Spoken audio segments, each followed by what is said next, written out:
Oklahoman here in the Oklahoman Studios, 100 West Main, Suite 100 in downtown Oklahoma City, and I'll be joined remotely by a bunch of our OU and OSU coverage teams. The big game, of course, this weekend is OSU at Texas, and on their way in the same car, columnist Barry Trammell and OSU beat writer Kyle Fredrickson. Joining me from their homes here in the metro area, OU beat writer Ryan Aber and columnist Jenny Carlson. Guys, I feel like Ryan and I should have got together at like a Starbucks or something so we could hang out like Kyle and Barry. Maybe just rented a car and driven around Oklahoma City. Or there you go. met at a food truck. Nothing wrong with food trucks. Exactly. I'm hungry. Let's go. Any automobile that Barry's in is soon to be converted into something like that. Anyway, let's talk about the Oklahoma State Cowboys. Jenny, and I'll start with you. Even though you're not covering the game, you're thinking about it, you've predicted it. Today, Barry wrote a column about the Texas conundrum and talked about Texas being psychologically disadvantaged because they get everybody's best game, but those are not real Longhorns, not the Longhorns of the past wearing those burnt orange uniforms. First of all, Jenny, is psychologically disadvantaged, is that the catchphrase of the year? I mean, is that the Big 12's new slogan? Poor Texas. Maybe that should be the new catchphrase. Oh, poor Texas. They get everybody's best shot. Yeah, I mean, I don't know if that maybe that is. Maybe the psychological disadvantagement of the Big 12 just continues. But, I mean, I think Barry made a good point. They don't have the talent that they used to have, even a couple years ago, maybe even last year. I mean, you looked last year at the roster and you saw 4 or 5 guys that got drafted in the NFL draft. I mean, they might have 1 or 2 this year, but I don't see a great number of guys that are going to get drafted.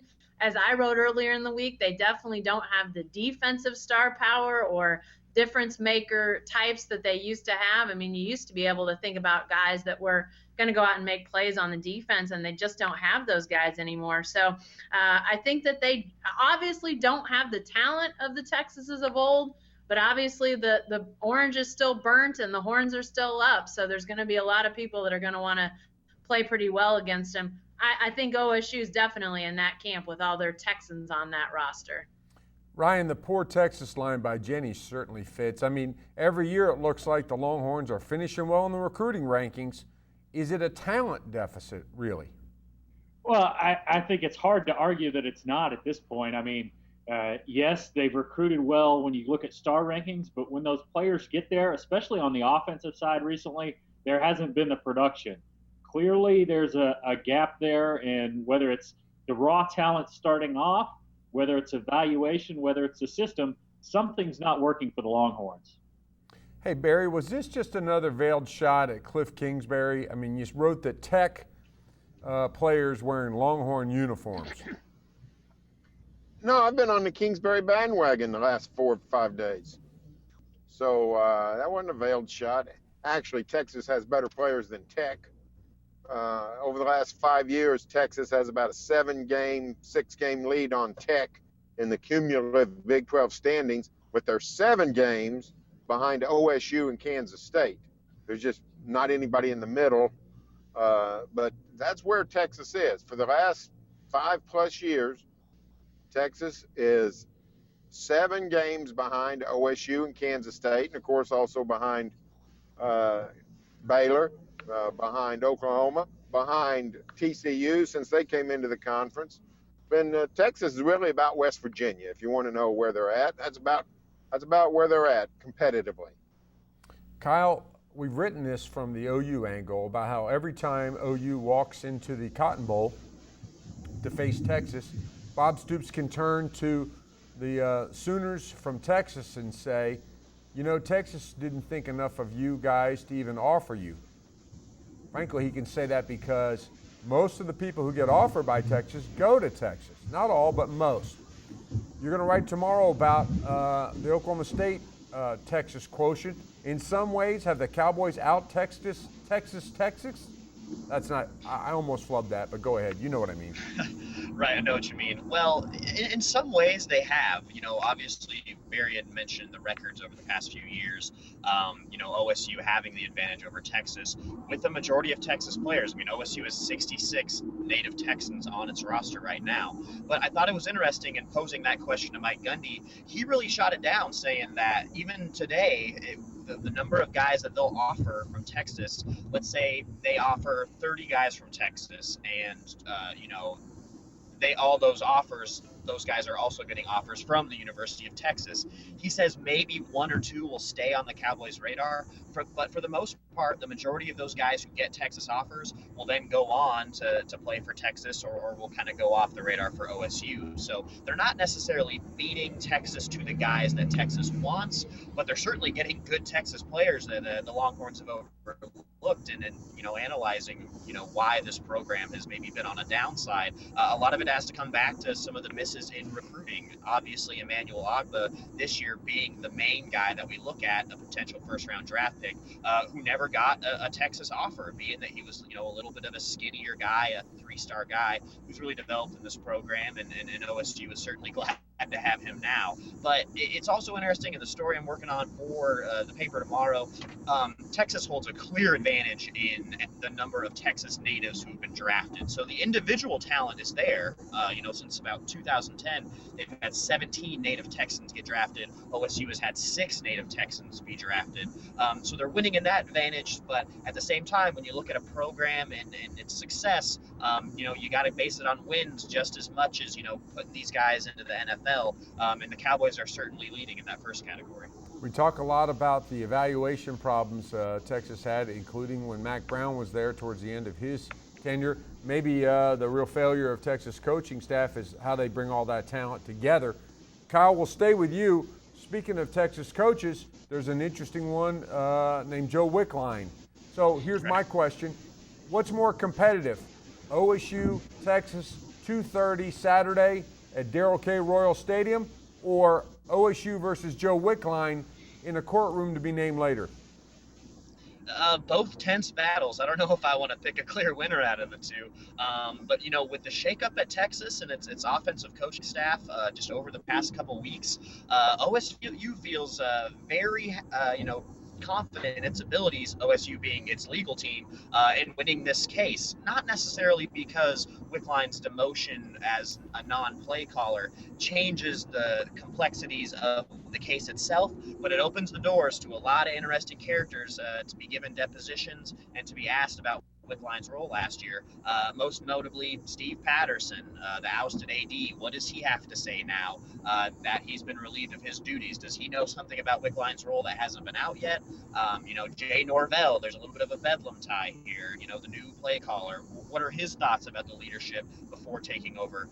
And then I think my favorite of all the people who come into play here is being Tyrone Swoops, the benched quarterback who took every single play call last year in Texas's season. What does he think? Does he have a bit of an axe to grind? I mean, is he not really worried about Wickline's reputation in terms of this lawsuit? He seems to be a guy who really could have some interesting things to say at the end of the day. So both games, being the one in the courtroom and the one on the field, certainly a lot of intrigue this week. Jenny, whose testimony would you most be looking forward to if that ever went to trial? I think Kyle brings up a great point about Swoops. I mean, I think, he's obviously the guy who was getting the play calls. He is now an interesting perspective, being that he's not the starter anymore. And Sean Watson kind of went down with the Tyrone Swoops boat, if you will. So I don't know. I think I'd probably want to hear what he has to say. And remember, it was in the very depositions for this case that Charlie Strong forgot his name. So maybe it's kismet or karma or whatever you want to call it if Swoops plays a big role in this case down the road. How about it, Barry? Who would you most look forward to taking the stand in this case? Oh, probably Charlie Strong. He seems like a no-nonsense guy. I think he strikes me as a guy with a conscience. So there's a chance when he gets on the stand, he'll tell the truth. Who knows? You generally can't trust a coach at all, but maybe under oath, he would feel compelled to tell the truth. And then you could look inside of Bone and talk about the hiring prospect. What would you talk about when you tried to hire Joe Wickline? Was it clear that you just wanted him to coach offensive line, and then you figured out, oh, better make him play caller to get the contract settled out? What's his role dealing with Sean Watson and the offense? So probably Charlie Strong. There's been a bunch of head coaches in college football. I'd like to get under oath. Hey, Kyle, does Barry have some sort of reptile behind his head there? What the heck is that thing behind him? Hey, this is his first rodeo, all right? He's got the neck pillow. He's comfort, all right? It's a 5-6 hour drive. He's a guy that knows what he's doing. I need one. I mean, it's clear he looks pretty comfortable in the front seat up there, so I can't hate on him. The pattern on it was a little bit confusing. I couldn't quite figure out what we had going on there. Thank you for clearing that up. Jenny, stand down. Your critiques of people's fashion, you're going to have that opportunity. Barry, one last thing about the trial. To me, if it goes to trial, Joe Wickline looks like the Marine. I'm with you, though. Charlie Strong might just be the guy who says, truth, you can't handle the truth. Hey, guys, Barry, stay with this game, Texas OSU. You're going to write about Texas's new quarterback, the guy who I guess they discovered. It is amazing to me that anybody would watch Swoops play and think he would be the guy. What's OSU's DEFCON level set at now that Texas has found what looks like a quarterback who can play? Oh, I think it's about a 4. Everybody's excited. Everybody was excited about Swoops. Everybody was excited about David Ash. Heck, I was excited about Case McCoy when he beat OU. You can get excited over one game or two. But, Hurd, I want to see Hurd against a pretty good defense. This will be a good test for Oklahoma State. They have, outside of the Central Michigan quarterback, they haven't been tested much this year. But I don't think, even if this is the second coming of Vince Young wasn't the second coming of Vince Young in his second or third game. So, I mean, I don't look at this game as some sort of clash of the Titans with Jared Hurd. Jenny, it's interesting that Barry would say he was excited about Case McCoy. What he actually called him was the ghost of Colt McCoy. He has a funny way of saying that. He was showing that he was excited. Jenny, what do you think? If Texas can't even beat Cal at home, is this Longhorn team, even with Hurd at quarterback, any match for the Cowboys? Can I get a ruling on his first name? Is it Gerard or is it Jared? Kyle. Somebody set me straight on that. I believe it's Gerard. I think it is too. Okay, all right. Let's go with Gerard. I'm going to say Gerard. Barry can say Jared. We can agree to disagree on that. But, I think it's probably a little bit higher than it would have been had the Cal game not happened.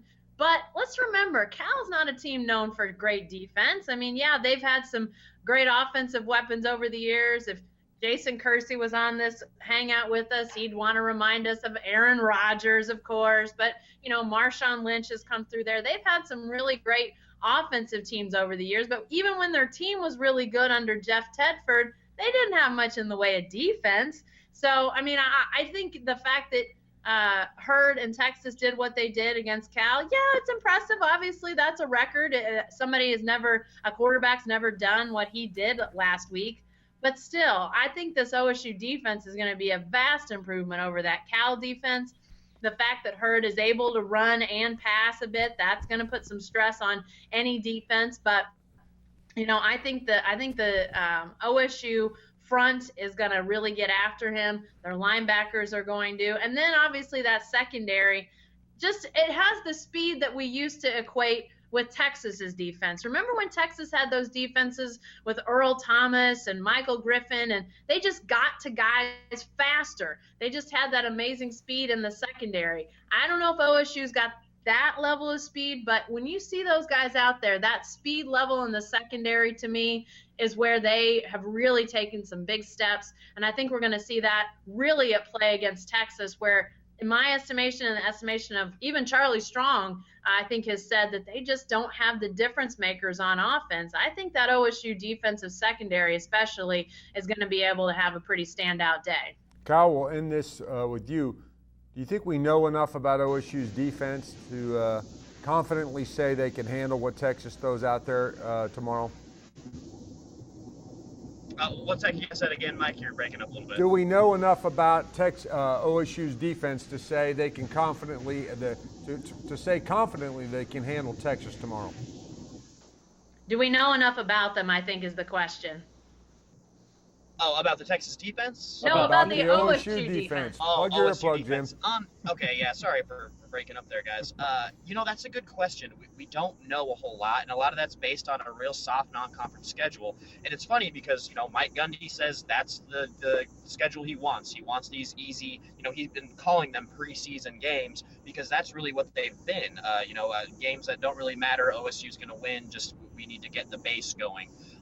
We don't know enough, but the one thing that we do know is that they have the depth and they have the speed. And when you're trying to contain a guy like Hurd, those are two things you're going to have. And it's something that the Cowboys, at least depth-wise, didn't have last year. So expect a heavy rotation of defensive backs and linebackers and defensive linemen throughout the game to try to keep up with Hurd and some of the things that he can do with his feet.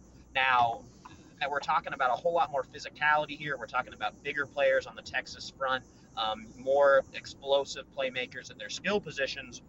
It'll be interesting to see how that matches up with this OSU defense that really hasn't practiced tackling and the physicality that they're going to get in the Big 12, but they appear to have the depth to at least roll out a bunch of different guys and see how it works, and that's got to make Cowboys fans pretty confident heading into Saturday. That's a great point, Kyle, in this new world order of player safety, less hitting in practice.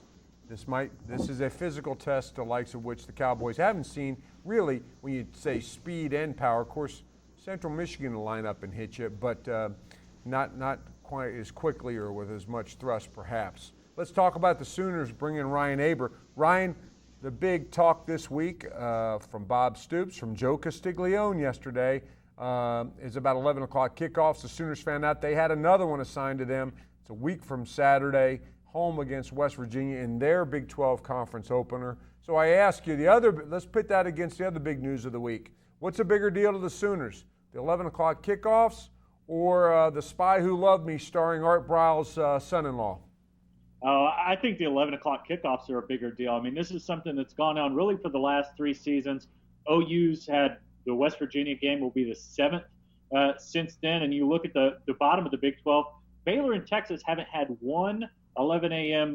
Kickoff at home on a Saturday, which is pretty unbelievable when you hear Joe Castiglione talk about the balance. And I'm not sure how big the Baylor coach being on the sideline is in the overall scope of things. Yes, it's against the rules. Yes, he should have known. Yes, Art Briles should have known that, yes, it's a written rule, not an unwritten rule, like he said. But OU knows he was there. They've got some time to prepare. They can switch up signs if they need to do that, which I think is probably the biggest thing about having a guy on your sideline, on the opposite sidelines like that. So I think the 11 o'clock deal is going to be really interesting to follow, to see if the league reacts moving forward in their television contracts, moving forward with pressure toward the television networks, and if there's any change made and any concession toward teams like OU and even Iowa State, who's also had 7 over the last 3 seasons. Hey, Barry, if we just measured this on Bob Stoops, which would you say was a bigger deal? Baylor. I don't think Stoops really cares about the 11 a.m. I think he's just speaking up for the fans. In fact, most coaches prefer 11 a.m. because they get the game over with and don't have to sit around all day. I know he's expressed some disgust with it, but I think he's just taking up for Joe C. and the fans. Although let's also remember Kerry Cooks complained about it in relation to recruiting the other day and how tough it makes it to get kids in and to go out on the road yourselves as coaches to recruit with an 11 o'clock game coming up on Saturday. That's an excellent point. And how Baylor and Texas both avoid an 11 a.m., I don't know. That's got to be, I don't believe, a conspiracy, but it's very strange. So, I think the Baylor spy thing just rankles Stoops. I don't think it has any tangible result. It just bothers him that somebody could be so flippant about the rules. Jenny, which of those two things do you think is a bigger deal? Well, I think when you're talking about Sooner Nation at large, when you talk about fans and all that sort of thing, I think 11 is the bigger deal. It affects people's day, how their weekend's going to go, tailgating, obviously the whole Norman community and the businesses and how much business they can attract during a game day, which is obviously a big financial situation. So I think if you look at the wide picture, I think it is 11 o'clock starts. And I don't think anybody, is dismissing the idea that there have to be some 11 o'clock kicks for their program, but it's just how they've sort of all gotten piled on, seemingly a couple teams. I think Ryan detailed that really, really well. And, obviously the TV execs have decided that except for that primetime slot, 11 o'clock is the second most desired slot. That's where they want to put that second best game of the day. So, it's not a sign of putting down OU or anybody else that has to play in that 11 o'clock spot. It's seen as by TV execs as a good thing. But clearly when you're playing a ton of home games in that spot, it can really be a hard deal for your fans, for your local business community. So I think probably if you measure it out that way, 11 o'clock is a way bigger deal, but clearly, the way Baylor seems to not know the rules. I think Barry made a great point in his column about that. Art Briles referred to it as an unwritten rule. No, it's written right there in the rules, Art. You got to know the rules. And it sounds like Baylor may not have a good grasp on the rules. Either that or they've just chosen to do whatever they want. I don't know. So to color this in a little bit, we need that pronunciation guide. Is it Jeff Lebby? Is that right? Did I pronounce that right? Lebby, I believe. Lebby. Okay, Lebby. So Jeff Lebby, a former OU student, a graduate assistant, comes to a wedding, and then ends up on the sideline of Philip Montgomery and Tulsa during the OU Tulsa game. He's wearing Tulsa garb. Guys, he's going to be suspended, I think, for the first half of the Sooners game against Baylor. And are suspensions for a quarter or a half, are they legit? Somehow, I know I'm talking to a group of fine and upstanding students who probably never served any kind of suspension or disciplinary action in school, but I clapped out an eraser or two at detention. And isn't just sort of like some sort of in-school suspension, Barry?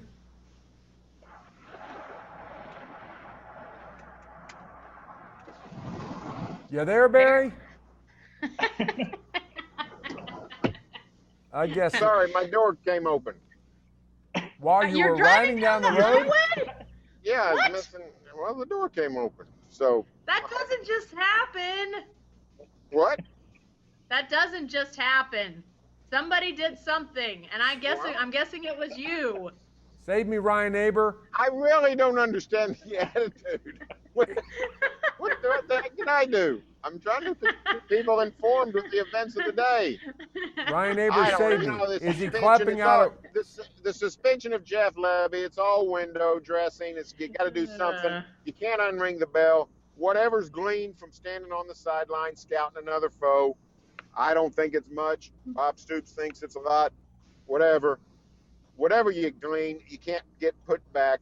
The only thing you could do is let the Sooners go down and put a coach on the sideline the first half of a game and watch the fighting Baylor Bears, and don't tell them which game you're scouting. So you can't really do that because that's breaking another rule to pacify the first rule. So it's just a mess. It's just a sign of carelessness on the part of the fighting Baylor Bears. That's not unringing a bell. That's ringing another bell and balancing out. I like that idea, Barry. Inspired. Hey, Barry, we're going to wind it up with a question for each of you. Here's yours. The Dallas Cowboys' new quarterback spoke today in the paper. I read it. He was trying to explain to his daughters the value of the move to Dallas. Of course, Matt Castle got traded to the Cowboys from Buffalo over the weekend. He's got two older daughters, and his way to persuading the girls that this was a great deal where he said, Dallas, they have cheerleaders. Barry, do we subtract dad points from him, or do we give him good dad points for that ploy? Well, he drops in the polls, but he's just trying to get through the day. He's just trying to get through the conversation with his girls. So I can see where that happens from time to time, but it is not it's not a great thing to point to, trying to turn your daughters into the direction of the Dallas Cowboy cheerleaders. Okay, Jenny, you had a big fashion package today on the front page of the Oklahoman titled Gridlocks. I loved it. The Brady Bunch design, a fun story about the wild hairstyles of the Oklahoma City area high school football players, and some of the wildest ones. You know, you've had a variety of hairstyles yourself through the years, and I'm wondering if doing this package, you know, may have inspired an idea or two for one of our panelists. You know, strangely, I'm wearing a braid, which I don't normally wear. I'm wearing that today, and I'm going to get my hair cut today. So who knows? Maybe I could come out with something different the way this is trending. You know, John Helsley on our staff has long said he wishes he could have dreadlocks. He's loved the dreadlocks look. I don't think it's happening for John. But maybe our man AC Slater has been growing out his hair. Is there any chance we could set AC up with dreadlocks? Could we just get him to keep growing it and see what happens? Well, speaking of it, He's on pace. Hey, He's heading that direction. Totally. Yeah, Kyle just needs to work on that. Talk to that girl that's got him by the ring through his nose. She's the one calling all the shots. Kyle, Jenny has offered me a nice segue to my question for you. Any chance that you and your current roommate, are filming an off Broadway rendition of The Odd Couple? I'll just shoot down those rumors right now. There will be no Broadway performances between myself and Anthony Slater. I will say, as longtime college friends, coworkers, and now roommates, I'm happy Thunder season is coming up because I get to see a little bit less of him, because I think at this point we probably see too much of each other. So that's the only thing I'll confirm at this point. But Okay. No Broadway. I don't think either of us can sing. So. Okay, who would be Felix and who would be Oscar? I'm just guessing. Oscar Madison was a sports writer. Which of you would be Felix and which of you would be Oscar if we did such a thing? I don't even know who those people are, so I'm just gonna You're And- Get killing out me. of the car. Deny. Let Barry Get out open of the the car. door for you, Kyle. You're killing me, Kyle. Hey, Ryan, we're going to end with you. Usually Jason Kersey's part of this panel, and since he's not, we'll make fun of him again. Ryan, they tell me, or at least there's evidence out there on the social media, that there was some sort of flag football game involving the media covering the Oklahoma Sooners yesterday on Owen Field. Somebody tells me that somebody is pretty proud of their performance. Shed some light on that? Well, it's hard to deny because I was on the losing end of this battle. Thankfully, wasn't covering Jason, but Jason Kersey caught the game-winning touchdown pass from Oklahoma alum Jake Trotter in overtime to send the yellow team to a win. Unfortunately, the red team that I was on, that Mike Houck was on, flamed out at the end with a couple of late turnovers. I did, however, play some shutdown defense. The guy I was on never caught a pass the entire game, but couldn't come up with it in the end. And the guy wearing the Noble Bear shirt celebrated and went nuts. I'm disappointed. Name names. Who were you guarding, Bobby Hebert? I was mostly guarding Justin Height, some Garen Emig, and a little bit of people in the OU Sports Information office from time to time. Ryan Aber, I am disappointed that I couldn't have coordinated your defense. I would have assigned you to play some shut-up defense on Jason Kersey and Jake Trotter. We've heard way too much about their so-called football exploits. I should have rotated over on the last play. Oh, yeah. Hey, nobody would think about shading over to cover the Noble Flash. I can just tell you that right now. Hey, that's all for this edition of Football Friday, but you can stay with the best coverage team anywhere, every day at News OK, and every morning in the Oklahoman. Have a safe trip, folks.